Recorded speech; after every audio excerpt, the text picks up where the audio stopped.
പാലക്കാട് നെന്മാറ ഇരട്ടക്കൊലപാതക കേസിൽ വിധി ഇന്ന്. അഡീഷണൽ ജില്ലാ സെഷൻസ് കോടതിയാണ് വിധി പറയുക. ചെന്താമര കുറ്റക്കാരനാണെന്ന് നേരത്തെ കോടതി കണ്ടെത്തിയിരുന്നു.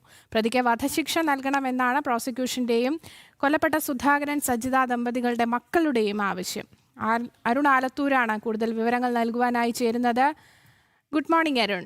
എന്തായാലും കേരളം കണ്ടതിൽ വെച്ച് ഏറ്റവും ക്രൂരമായ ഒരു കൊലപാതകം. കഴിഞ്ഞ ദിവസങ്ങളിലൊക്കെ തന്നെ കോടതിയിൽ അദ്ദേഹം പറഞ്ഞ കാര്യവും നമ്മളെയൊക്കെ ഞെട്ടിക്കുന്നതായിരുന്നു. വേണമെങ്കിൽ തൂക്കിക്കൊന്നോളൂ എന്നൊക്കെയുള്ള തരത്തിലുള്ള കാര്യങ്ങൾ. എന്തായാലും ഇന്ന് വധശിക്ഷയ്ക്കുള്ള സാധ്യത എത്രത്തോളമാണ്?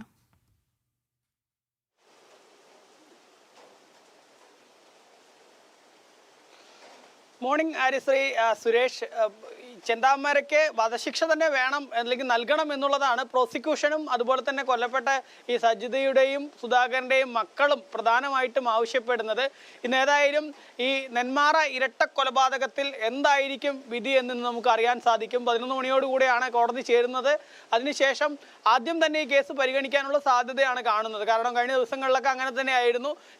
കോടതി ചേർന്നതിന് ശേഷം ഒന്നാമത്തെയും രണ്ടാമത്തെയൊക്കെ കേസായിട്ട് ഇത് പരിഗണിക്കുന്ന ഒരു സ്ഥിതിയായിരുന്നു ഉണ്ടായിരുന്നത്. ഏതായാലും കഴിഞ്ഞ ദിവസം കോടതി ഇതുമായി ബന്ധപ്പെട്ട് ഈ കേസ് പരിഗണിക്കുകയും ചെന്താമര കുറ്റക്കാരനാണെന്ന് കണ്ടെത്തുകയും ചെയ്തിരുന്നു. പിന്നാലെ മിറ്റിഗേഷൻ റിപ്പോർട്ട് സമർപ്പിക്കുന്നതിന് വേണ്ടി അഭിഭാഷക സംഘത്തെ ചുമതലപ്പെടുത്തി. തുടർന്ന് നിയമസഹായ വേദിയിലെ 3 അഭിഭാഷകർ ചേർന്ന് മിറ്റിഗേഷൻ റിപ്പോർട്ട് കോടതിയിൽ സമർപ്പിക്കുകയുണ്ടായി. ആ മിറ്റിഗേഷൻ റിപ്പോർട്ടിന്മേലുള്ള വാദങ്ങൾ ഏറ്റവും ഒടുവിലായിട്ട് നടന്നു. ആ വാദങ്ങളിൽ പ്രോസിക്യൂഷനൊക്കെ പ്രധാനമായിട്ടും വാദിച്ചത് ഈ പ്രതിയെ ഇനി പുറത്തിറക്കി കഴിഞ്ഞാൽ പലരുടെയും ജീവന് ആപത്താണ് എന്ന തരത്തിലുള്ള ഒരു വാദമായിരുന്നു പ്രോസിക്യൂഷൻ നടത്തിയിട്ടുണ്ടായിരുന്നത്. ഒപ്പം തന്നെ പ്രോസിക്യൂഷന്റെ ഭാഗത്തു നിന്നും ഈ പ്രതിക്ക് വധശിക്ഷ തന്നെ വേണമെന്ന് ആവർത്തിക്കുകയായിരുന്നു അന്ന് കോടതിയിൽ ഏറ്റവും ഒടുവിലും ചെയ്തിരുന്നത്.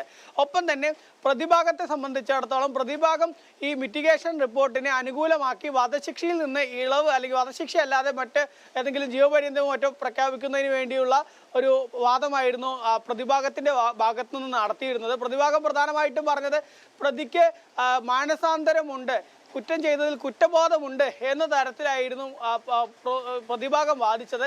അതിൽ തന്നെ ഈ മിറ്റിഗേഷൻ റിപ്പോർട്ടിൽ അഭിഭാഷക സംഘം കൃത്യമായി പറയുന്നുണ്ട്, ഈ ചെന്താമരയെ കാണുന്നതിന് ജയിലിൽ പോയ സമയത്ത് ചെന്താമര തങ്ങൾക്ക് മുന്നിൽ പൊട്ടിക്കരഞ്ഞു, ചെയ്ത കുറ്റത്തിൽ കുറ്റബോധമുണ്ട്.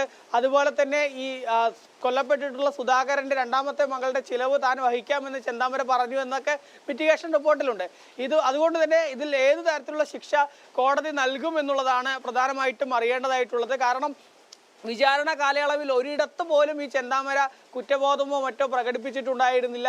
എപ്പോഴും വീണ്ടും വീണ്ടും വെല്ലുവിളിക്കുകയാണ് ചെയ്തത്. ഈ സുധാകരനെയും അതുപോലെ തന്നെ ലക്ഷ്മിയെയും സജിതയെയും ഒക്കെ കൊലപ്പെടുത്തിയത് കൂടാതെ മറ്റൊരു അയൽവാസിയായ പുഷ്പയെയും കുടുംബത്തെയൊക്കെ ഉന്മൂലനം ചെയ്യുമെന്നുൾപ്പെടെയായിരുന്നു. ശരി, അത് തന്നെയാണ്. അത്തരത്തിലുള്ള ഒരു ഭീഷണി തന്നെയാണ് ഈ ചെന്താമരയുടെ ഭാഗത്തിനും ഉണ്ടായത്. പക്ഷേ ഒരു മനംമാറ്റം അത് ഇത്തരത്തിലുള്ള ഒരു കുറ്റവാളിയുടെ ഭാഗത്ത് നിന്ന് എങ്ങനെ ഉണ്ടാകും, അതും ഒരു അഭിനയമാണോ എന്നുള്ള ചോദ്യം തന്നെയാണ് പൊതുസമൂഹത്തിൻ്റെ ഭാഗത്ത് നിന്നും ഉണ്ടാകുന്നത്. ഏതായാലും കടുത്ത ശിക്ഷ ചെന്താമരയ്ക്ക് ലഭിക്കണമെന്നുള്ള ആവശ്യം തന്നെയാണ് പൊതുവെ ഉയർന്നത്. ഏതായാലും കോടതിയുടെ ആ ഒരു വിധി എങ്ങനെയായിരിക്കുമെന്ന് കേരളം ഒന്നാകെ കാത്തിരിക്കുകയാണ്.